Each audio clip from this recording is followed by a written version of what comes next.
Guys, happy 25th day of Prader Willi Syndrome Awareness Month. I just wanted to come on today again and talk about the 25th day and the slide from PWSA Facts regarding the slide regarding IQ, and that the majority of folks with Prader Willi Syndrome, like myself, have either a low to normal intelligence. And the same fact, it points out that there's a lot of folks with Prader Willi syndrome that have achieved post-secondary education, and that there's a lot of educational achievement.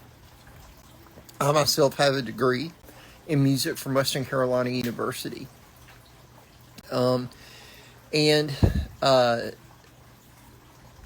anticipate the way I think we should look at many things in terms of achievement with Prader Willi syndrome is kind of like, and we can all kind of draw this conclusion to it, that growth in Prader Willi syndrome can be somewhat spontaneous, meaning that someone that starts off, and we know this, that you start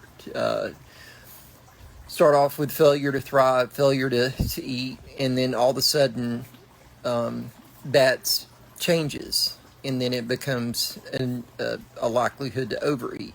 And we go through these stages, these initial stages of hyperphagia, and those are like points that we're basically, failure to thrive is like a lack of drive for food, and then you have this hyperactive drive for food. And I think a lot of our intellectual growth kind of can happen in the same way. And I think that hormones are kind of key to this. At least for me, they were. Taking HCG for 4 years as I did, and I had that really big growth. And it kind of made me think, I was thinking about this because my daughter graduated elementary school, basically, going on to middle school now, and where I was at her point in time. And that year, I actually took an IQ test in entry to 6th grade. And at that point, again, I think it was like a 90. It was like adequate for age or slightly below in terms of IQ. And I think of, how I felt smarter than what any test would tell me I felt. And I feel now as if my intelligence is normal to above normal. So I don't feel dumb, or I don't feel lacking. But I know, I want to bring it back to the point being that in terms of intelligence, just in that thriving, moving from failure to thrive to hyperphagic, that these things happen in spurts. And the intelligence growth is there's again that amazing will that we have, that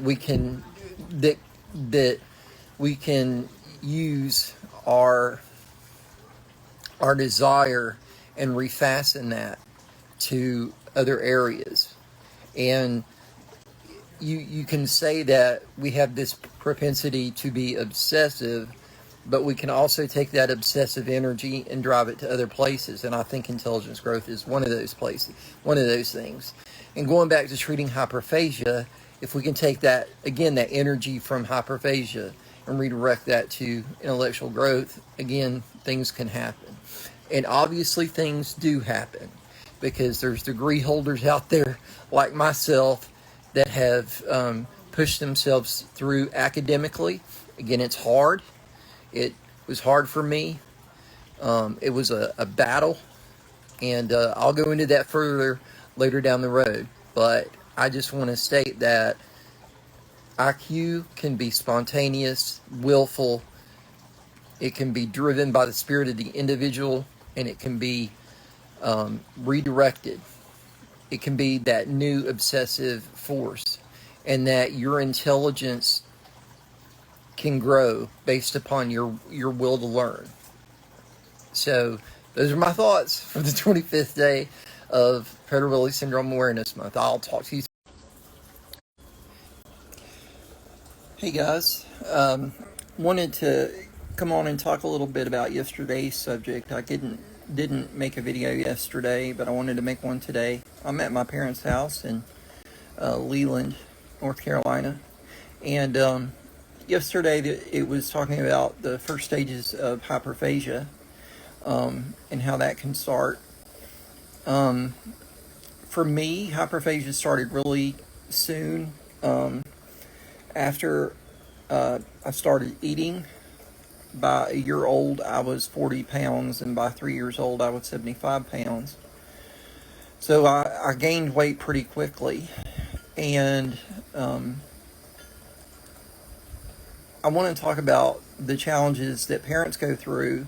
I think it's important that, and it's difficult, amazingly difficult when your child's going through something that you can't easily explain to people, and their behaviors and things are different than what is considered normal behavior. And in the case of Prader Willi syndrome, it's the hyperphagia and the obesity.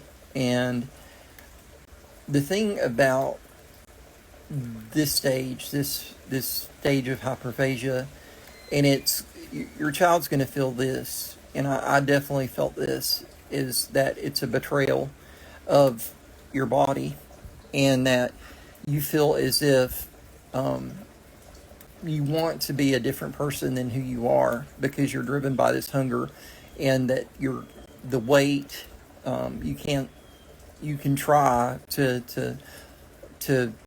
deal with the weight gain, but it's kind of like pushing a boulder uphill in a lot of ways. So it's going to be heartbreaking.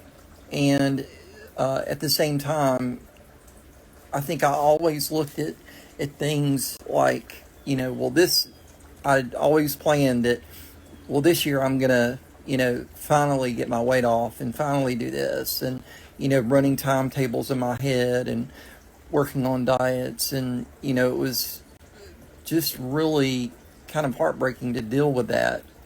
And it's going to be something that's lifelong, pressing up against that low metabolism and that hyperphagia. Again, the body thinks it's starving, and that's the thing, is it wants to, you're driven by that hunger, but your body's being very efficient with the calories, so it thinks you're starving, and you're, basically stowing away those calories into fat. So it's a big betrayal, and I think that it's not easily explained to people, this betrayal. And anytime you have a child with developmental disabilities, you can't really explain to people, you can't make people empathize with that child. They think everything's corrective, so they don't have the ability to sit down and actually internalize the conflicts that child may be going through. So it's hard. There's no easy answer.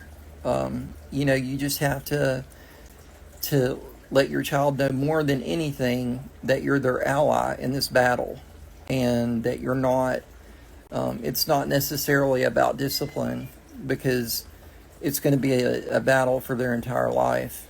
It's just being an ally, letting them know that you're there. And my parents never put locks on the refrigerator, and I kind of understand now why that can be a really good thing, because it's not just about the access to food, it's about food security, and knowing that there's food later when it is needed, and it can be doled out when it's appropriate, but it's there and it's secure, and you don't have to worry about it. It's locked up. That can be a wonderful thing, I imagine. For me, and I think a lot of folks are probably this way too, that feel like they have some kind of control of the hyperphagia. I'm more of a grazer, so I can see too that would have been beneficial when I was younger. But anyway, I just wanted to get on and say, to look at that aspect of understanding that you're heard, and that that because your kids can't, or other people can't necessarily empathize with what your child's going through, and that you can become their ally in that aspect.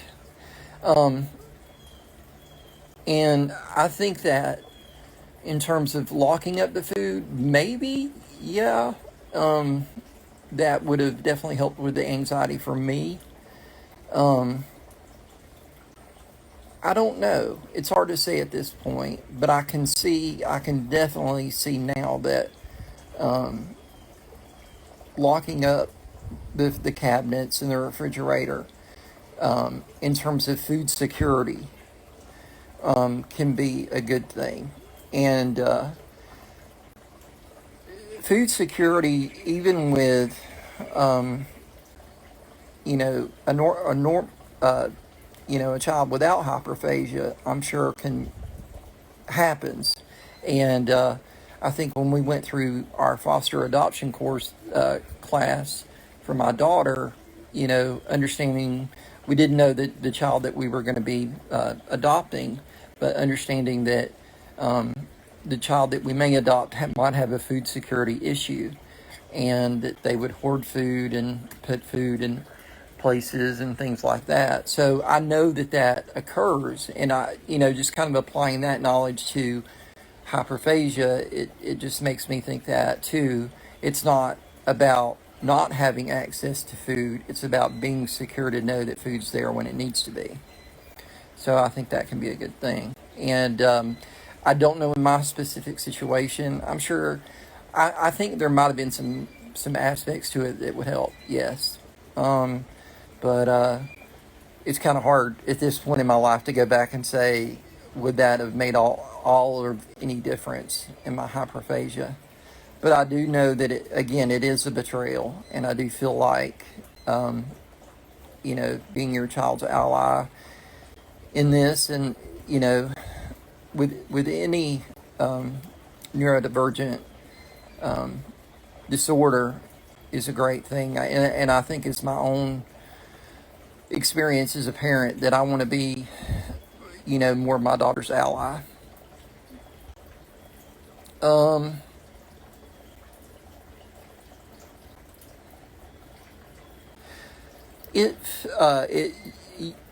Yeah, hyperphagia for me, it feels like an irritation. If you think of the way we, with the skin picking aspect, it's like something can irritate the body, and then it's like the response is too great for the amount of irritation that's going on. So hyperphagia is a lot like that. It's like you might approach satiety, but you never get there, and then it's just like adding more comfort on top of that. And it's like, again, it's like an overreach. It's almost like a nervous reaction to a feeling that you can't get to subside, like a mosquito bite that itches constantly, and you scratch it till it bleeds. Same way with picking, it might be some kind of stimulus that might be light. It could be a feather, it could be wind, it could be this or that, or just the way you feel like a transient itch, and then that response is greater than the actual stimulus dictates, because the brain's like, got to scratch, and doesn't know how to get out of that almost manic state, and the hyperphagia is a lot like that. It's like a sore or an irritation of hunger, an approaching satiety that you can't satisfy. So that's how I feel about it. It's kind of like that. So it's not physically, you've got volume, and I think that maybe with UPD kids versus deletion, probably a little bit different, but that you feel, I get a sense that they probably feel the physical sensation of fullness, not necessarily the satisfaction of fullness. And that's what I feel. I feel the physical sensation of full, like I cannot eat another bite without getting sick, versus I'm still hungry.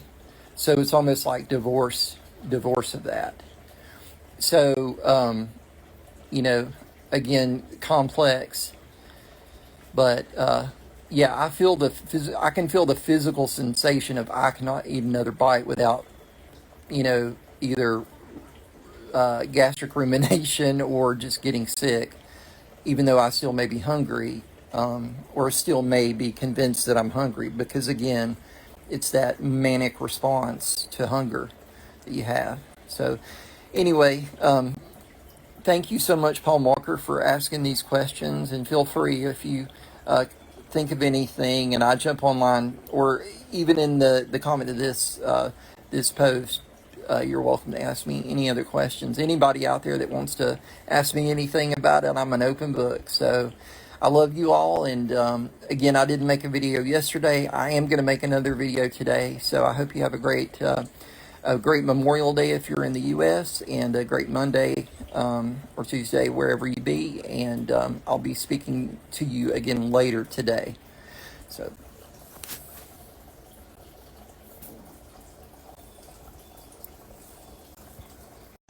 Hey guys, and happy 28th day of Prader Willi Syndrome Awareness Month. I got kind of mixed up on the days, so my subjects have been a little bit out of order from the Prader Willi Syndrome Awareness Tools Fact Kit. So I just wanted to come on and talk a little bit more about gastric issues. And the reason it brought to mind is that there's someone in our community right now that is in the hospital with necrosis, and they're having to get a stapling, and they're having some difficulty. So I know that gastric emptying is a big issue in our community, and I think it's something we all think about and we're concerned with, and it just brought to mind some of the kind of gastric issues that I've had, not related to delayed emptying, but just related to, as I'd stated, the lack of adequate musculature in my upper sphincter, the hiatal hernia that I had, and the problems that I've had with gastric rumination and things since I was a teenager, and I still have that from time to time. But speaking of my own experience, and again, nothing to do with delayed emptying. With that gastric rumination, I got into a situation where I had esophagitis, gastritis, and inflammation of the small intestine. So I was actually in the hospital, I think I was 17 or 18, and they couldn't figure out the whole situation for the gastric emptying. Basically, they wanted to make sure they did upper GI, they did EGDs, I've had plenty of those, and they just wanted to confirm that the gastritis went away, but they couldn't really answer the question of the gastric rumination and why that was happening for me while I was having that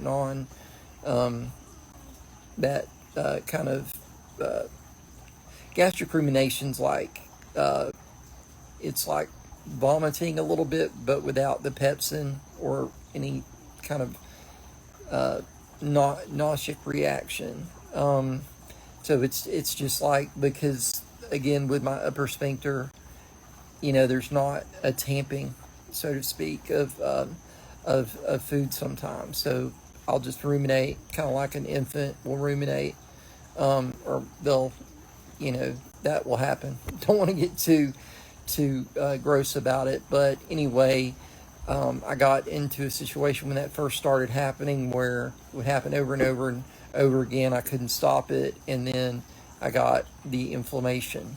So then I was in the hospital for 5 days, MPO, which was really hard, and they got they got the inflammation down, but they never really solved at that point the rumination question. It wasn't even really known or understood, rumination and the relationship and the how for Prader Willi, how that can happen in older teen years, young adult years. It can start to happen. So anyway, that had been the extent of my problems, in my late teens that started. I got on PPIs and so forth, and, I stayed on PPIs for a while, and I would have frequent EGDs and upper endoscopies, and so forth, just to make sure that I was okay. After I had my Roux-en-Y, I had a situation where I had some really bad stomach acid issues, and I actually aspirated on some stomach acid a couple of times. I never got pneumonia or inflammation from that aspiration, but I did at that point have another EGD, and I got diagnosed with some peptic ulcers from that, and that was after the first Roux-en-Y. And the question was like, well, why didn't you have your hiatal hernia fixed when you earlier from the Roux-en-Y, and why? And it was because of the swallowing study and upper sphincter that they didn't want the hiatal hernia fixed at that point. With my last revisional surgery, I did get the hiatal hernia fixed, so that really did help a lot of things, but I still have the rumination and so forth. It sometimes, unfortunately, but now it's like I said. If you've been following me for a while, you know about my exocrine pancreatic insufficiency and how I take pancreatic enzymes for that. And like I said, between the hyperphagia and that, it can be kind of killer in terms of trying to manage my hunger with the enzyme intake and when I eat. And I can get really, if I eat too much, I can get really in trouble with the EPI. So it's just a balance right now. I'm glad that I started those enzymes, because it was a really hard thing before. And I think, the unfortunate part is that I'm on those enzymes, and they're pretty expensive. But with EPI, I really, at this point, I don't think I have full absorption of things anymore. So that's been that's kept my weight stable. I think that's been part of the reason my weight's been so stable, and I've been so resistant to gain further weight like I did prior to my distal revision and to the EPI. It's a really bad way not to gain weight. I don't recommend anybody, if you can stay away from EPI, do it. But definitely, I think it's causing absorption problems for me, and I'm having to be extra careful with my vitamins. I'm on a bariatric multi. I'm on biotin. I'm on HDEK that you have to take for uh, EPI because it reduces the amount of absorption, or not HDEK, but ADEK. Sorry. So I take ADEK. I take a full multi. I take biotin because of my hair thinning, and I take the Creon, and then the other medicines that I take for anxiety and so forth. So, but that's a challenge, and that's my gastric challenge at this point. But like I said, I know that a lot of people are afflicted with slow emptying, and I know that can be bad too. And I know people that don't have Prader Willi that have had issues with slow emptying, so I know that can be something very, very hard. And again, if you know this person in our community that's had this this procedure, this young girl, please say a prayer for her and her family as they get through this encounter with gastric issues and unfortunate necrosis in the stomach. So, I pray for them, and I know that's got to be a struggle, and just a really difficult recovery coming from that.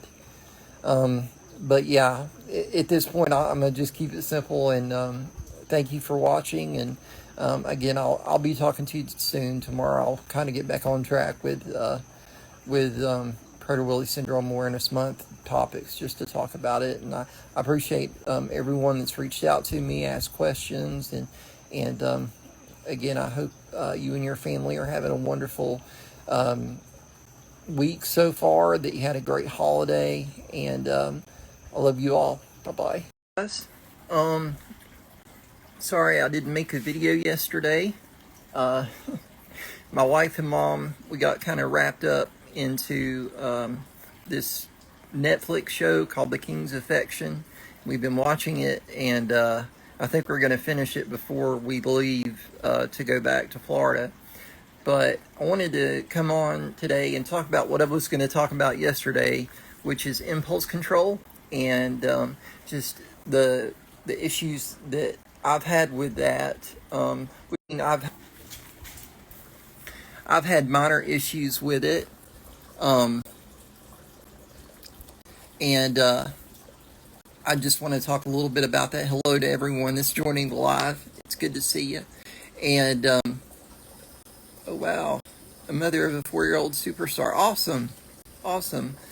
And I just wanted to share a little bit with you about the issues that I had, kind of a little personal, a little bit about growing up and finding self-control. And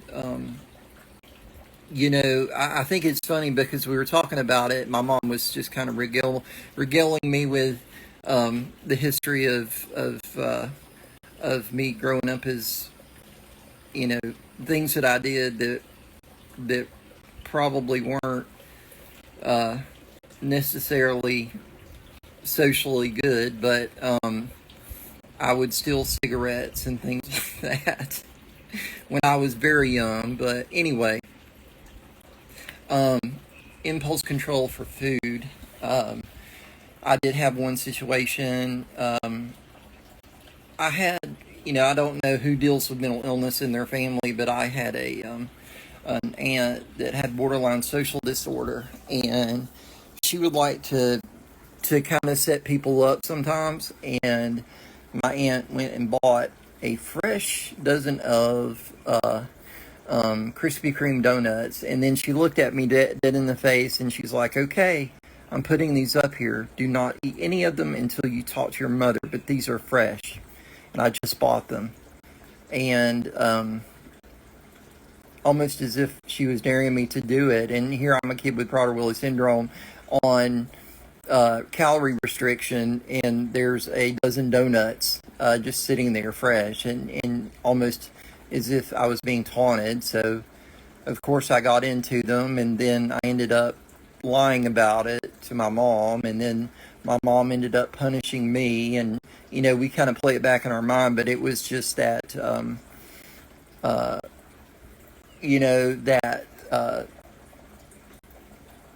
there still had to be governance around me with food. And although we never had locks on the fridge, I was more of a grazer. I still got called out quite a bit, and it was, the family, when I would go to family functions and things like that. So it was hard sometimes, and I think being under the restrictive diet can make it hard. The thing that I would like to say to that is the empathy really plays into being able to, again, make your child feel like you're their ally and not just the opposing force in their diet. And I think as an adult, especially now, I understand that the battles that were fought in terms of really my mom keeping me safe and my mom making sure that I didn't overeat and that I was actually losing weight when I was fighting against that metabolism, that was her being on my side. I don't think my aunt was on my side, like I said, but I think it was, you've got to be that ally, and it's hard sometimes because I think to the outside world, you don't appear to be your child's ally, and you feel like they're being too, people observe the situation and they don't understand it sometimes, and I think that's the whole thing with Prader Willi is it's hard to really comprehend.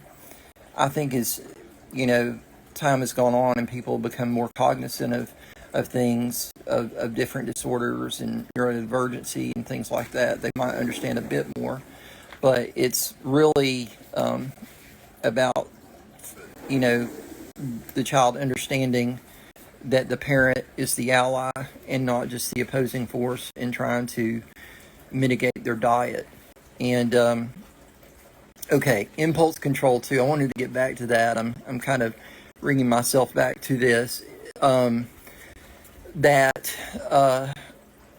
As an adult, or as I got older,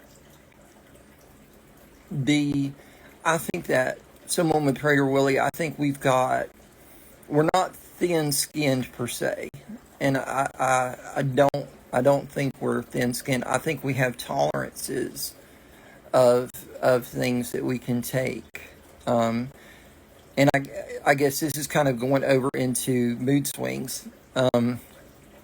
And I'll answer that question. Thank you for asking that about how I cope with living independently with food. It's kind of a loaded question because my situation's kind of more unique now medically than it has been when I was younger. So I've had a lot of gastric issues, a lot of gastric surgery. So I have exocrine pancreatic insufficiency that I have to manage now. And I'm still, my dietary concerns are a little bit different than what I had then. More now, and I think the complex carb, what I should be eating now is really more the dietary focus of what people with Prader Willi eat now. It's not necessarily as focused on.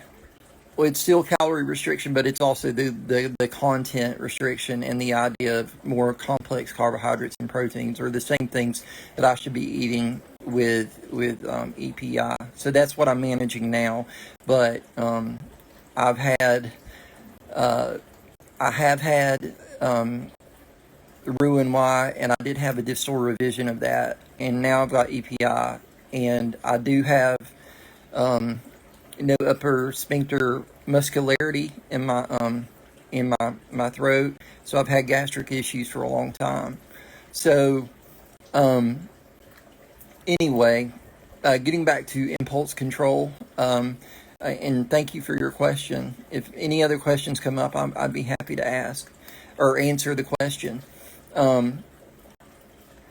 The tolerance of someone with Prader-Willi syndrome, I think, can be, we're not thin-skinned. It's just that how much, because I think we can handle the stress of situations very well, but I think we can become overstimulated because of the stress that can be put on us to a point. And that is really a battle for me sometimes in terms of dealing with the hyperphagia, dealing with the other external stressors in life, and it can get too much. And I think as an independent adult, when I was in the workplace, and just the things that you do as an adult, you know, I think even all adults can have problems handling stress, but I think the unique situation that I grew up in, having Prader-Willi, and then some other family situations around my life, made it really difficult sometimes to deal with an excessive amount of stress to where I would act inappropriately. And that's happened to me a few times. I actually, I talked to my wife and I'm like, well, what story should I tell here? And she's like, tell the French fry story. And yeah, so I'm going to tell this story that, you know, I drove and I worked, when I was living in Tampa, driving back and forth from work, dealing with the traffic, and always the evening traffic was much worse than the morning traffic. And I had come home that day, like, the traffic was horrible, and it took me an hour and a half to get basically 6 miles, and I had stopped off to get fast food, and one of my big loves in fast food, the things that I shouldn't be eating, is Checkers fries. And I had my fries here, and I come home and I sat down, and we had and sorry, I'm gonna open this door because the connection drops a little bit. This is after we had moved into our home, and the fries fell in the floor as I was sitting there. And I just bought them, and I'd had this really difficult, hard drive home, and I just got really explosive, and I hit that lap coffee table with my hand, and I was just so explosively angry in that moment that those fries dropped, and I broke my hand. And as soon as I hit that table, I knew, and I said, Kathy, I think I broke my hand. She's like, I think you did too. So went to the doctor right after hitting that coffee table, and I had broke my hand. I had a boxer's fracture from just impacting that's what they called it, a boxer's fracture from impacting the table. So I do have that, very rare, but like I said, that was kind of a unique scenario that I went through, to where I couldn't regulate my emotions, and it went out. I've had a situation.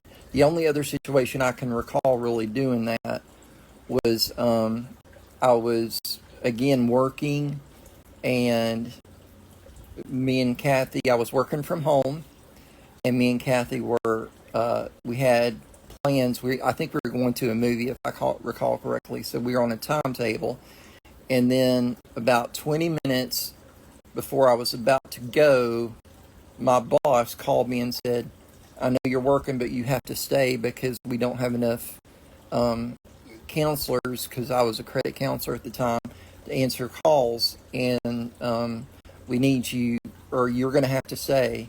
I said, well, I've got to go. No, you're staying. And he's like, basically backing me into a corner. And I'd already worked, I think 8.5 hours at that point. And I was on a call that went over actually my actual shift, and we had made plans to go to this movie. And I just got furious, and I actually put my foot through the wall at my office. So just like where I was sitting, I was there, and I just got so very rarely now do I do that. You have to be really careful on the medicines that you're on too, because I think some of the SSRIs can have a propensity to aggravate those, and some can be very helpful with those kind of situations. But definitely, I know overstimulation and meltdowns can happen. I think I might have had that more when I was younger. Mom, do you recall that I ever have a really bad meltdown or anything like that? It was more your tactile stuff that caused the meltdowns. More my tactile. But, if something didn't, you would stand and scream and hold your clothes out if they didn't feel right on you and stuff. Yeah, more like a sensory thing. Yeah. So, again, because I had that kind of modified sensation on my skin and stuff, that I would, collars with, like... They call it tactile defensiveness. Tactile defensiveness. So, like nylon against my skin, anything that was the least bit scratchy, a tag in the back of my shirt, things like that, I couldn't stand. And, so that was a big thing, yeah. And thank you for sharing that. That I know that some kids have an issue with that, some don't, and I think it may be. I know that I just have a bunch of sensitivities and skin things irritate my skin unusually sometimes, and I really think that skin irritations are, again, going back to the skin picking and how that starts. I think there's an overcompensation that because of the it's probably due again to the hypothalamus. The regulation of the response of skin irritation is out of sorts, and the response is greater than the actual stimulus, and then we that's when skin picking occurs. For me, I can spray something on my skin, or something can happen. I can sweat, and then I can scratch and actually draw blood from that. So it's not that I don't have those issues now. It's just they're very specific to irritants for me that I can't get over. I think I have this hyper response to skin irritation, and I think the picking and the problems that I have kind of go along with that. So, and I don't know specifically if that tactile defensiveness is, I know in my skin issues that's a big thing, but I don't know in all picking scenarios if that's the start of it or if it's just another concern. I know that there's medicines out there now that they're trying to get prescribed for that, and I know certain kids have a bigger problem with it than others, and but for me it was always the tactile defensiveness and the like I said, my skin really reacts. It could be at home we can't use fabric conditioners and things like that because I'll rash out, and my wife complains about that sometimes because we can't. She wants to use these things in our laundry, and I just can't do it because anything we try, that's scented is going to really just, cause me to break out. So, tactile defensiveness, according to what my mom was saying, is that it's that response to minor irritation, like the tags, and for me, my mom would put me in polos, and I hated it. I couldn't really communicate it at the time, but I hated polos, and I still don't wear polos unless they're very specific, and that would be the all cotton polos from Old Navy. I'll wear those, but nothing else, because the seam of where the buttons are tied, they tend to be thicker there. That would bother me, because then the thickness would rest against my sternum, and I would, hold it out when I was younger, and I just didn't like that sensory feeling. Also, the seams in shirts, where if there was like a banding on a shirt in the arm of a shirt, or the the bottom of the shirt, I would hate that. So, those things are still kind of a concern in terms of things that I prefer to wear and don't prefer. So, but I look at it as just, I'm choosy with my clothes. But yeah, the thing that tags don't bother me as much as they used to. Sometimes, just depending on the way it's sewed in, but most of the time, no, I can get beyond that. But the only polos I like definitely are those all cotton t-shirt jersey material polos. That's another thing, is some fabrics I just don't gel with. Thinking about it, I'm not really a big jeans person, and I think a lot of that has to do with obesity, like being obese, and you kind of get the wearing of those and the way I'm built and everything. It just didn't. I never really got into jeans, and but yeah, tactile defensiveness is just that response, that over response to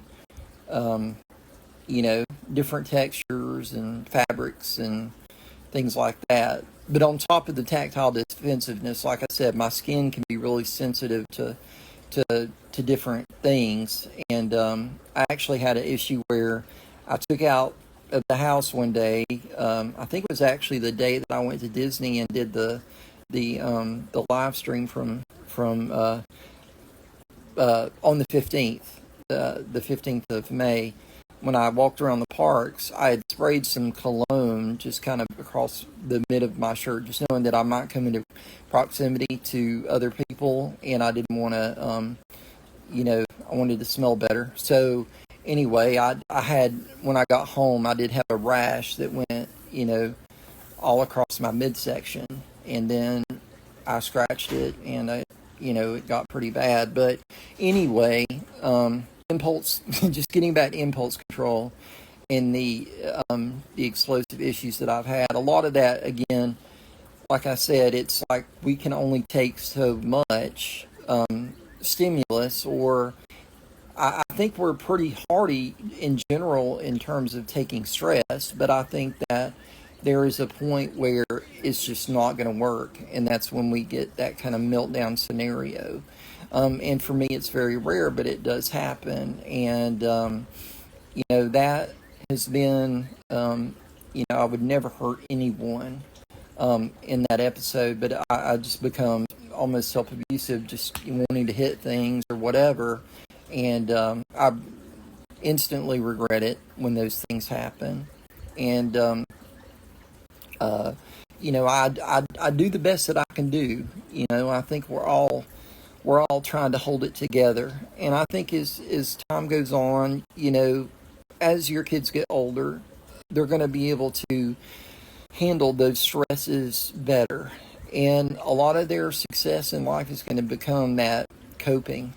And again, just being that ally to your child is the amazing thing. And, like I said, I really appreciate my mom for being my ally.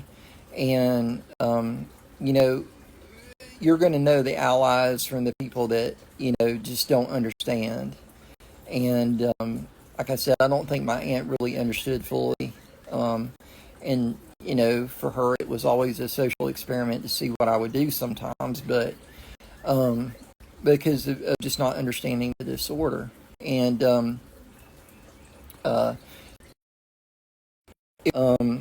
it was a challenge, and it'll always be a challenge, but luckily we live in a time that is more cognizant and aware. So, it's all about making people aware of what Prader Willi is and how it affects people, and that it's not just obesity, it's not just hyperphagia, it's a lot of things. And, it really comes back to the not having that fully developed hypothalamus that we need, and that helps us regulate a lot of these sensory responses. And, it's going to take it, Prader Willi is as much of a mental disorder as it is a genetic disorder. If anything, I think that might, for me, thinking about it, that might be the biggest thing, is just the underdeveloped hypothalamus. And I think there are a lot of people out there that are undiagnosed that have underdeveloped hypothalamus, but in that have hyperphagia and the problems like that.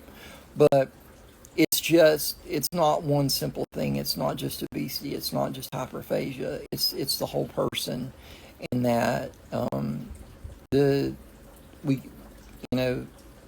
empathetic to the person and understanding that they're walking around with these impulses that are constant, whether they be tactile defensiveness, hyperphagia, whatever they're walking around with, this irritant that's on them, and it takes away their ability to respond appropriately sometimes. And we, as parents, you look at that empathetically, but it's just, it can be super difficult, and especially as an adult that's been independent, that has worked and done those things, it can be difficult to balance the pulling of your body versus the pulling of of your responsibilities. So, impulse control is a big thing, and like I said, it comes down to aptitude and tolerance and empathy.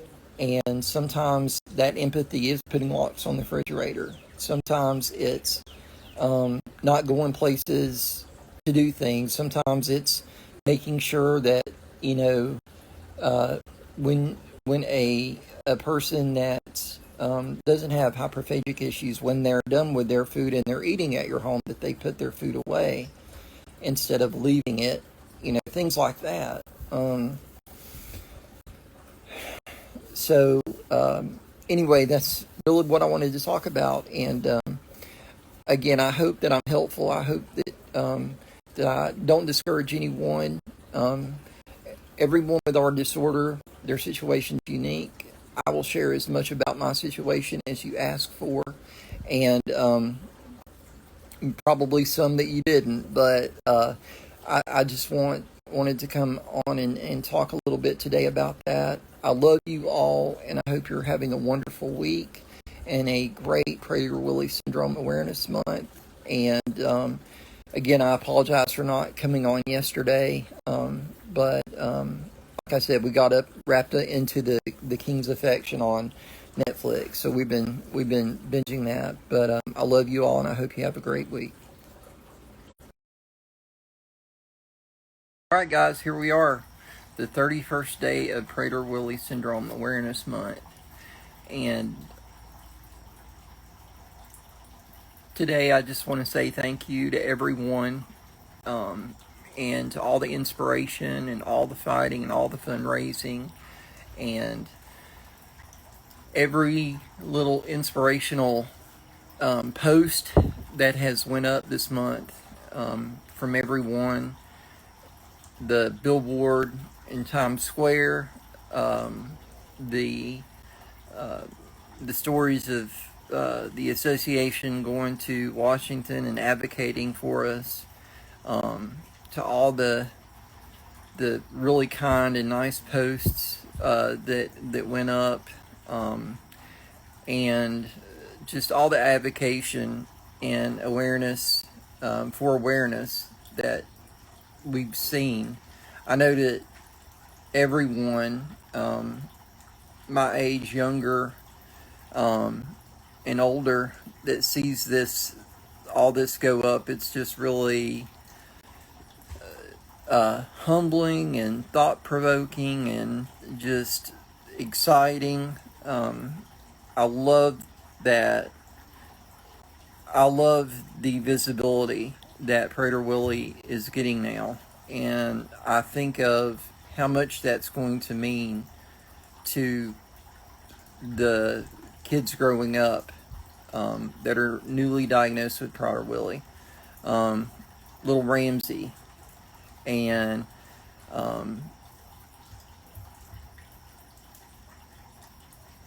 Bronson and all the kids that I follow, and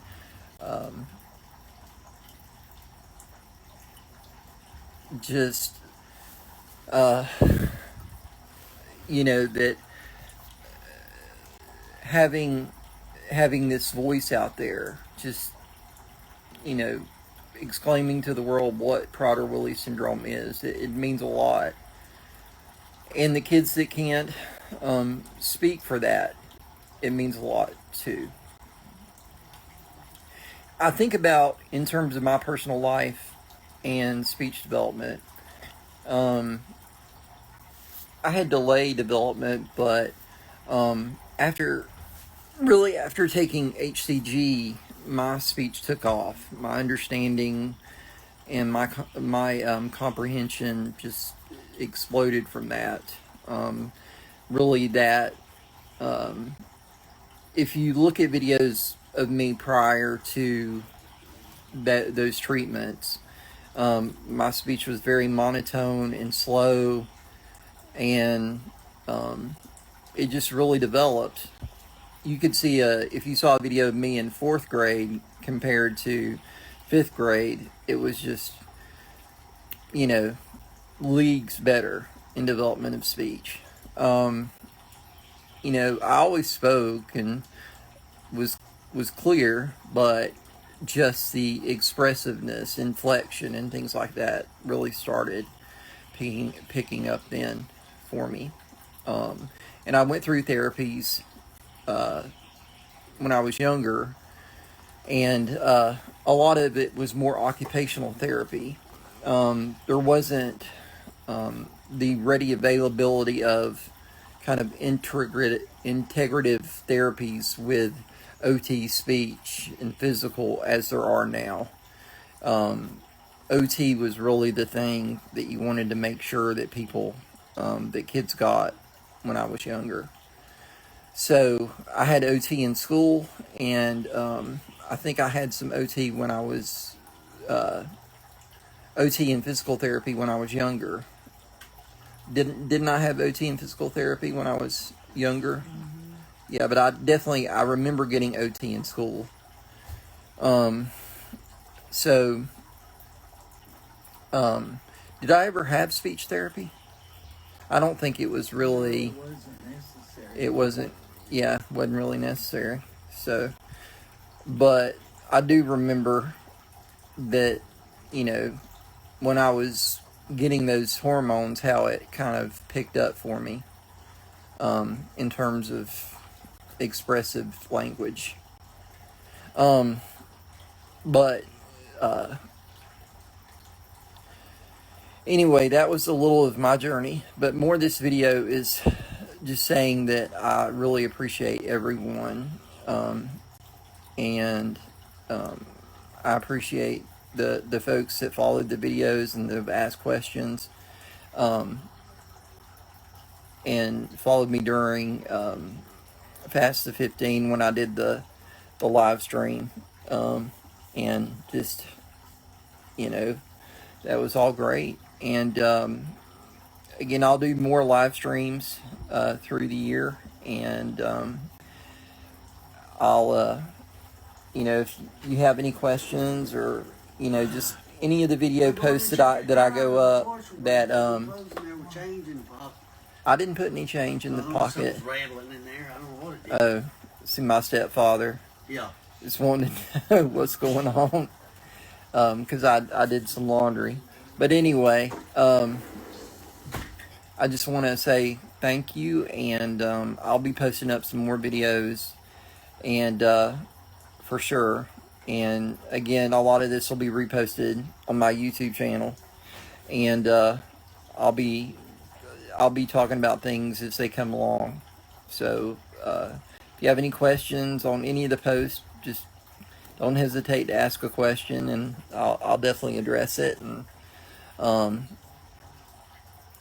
definitely, there's other inspirational folks out there with Prader Willi to follow, and adults. I definitely think Vanessa Child is inspirational. Me and my mom were actually just watching one of her videos earlier from what she did, her post today. So if you have the opportunity, definitely follow her. And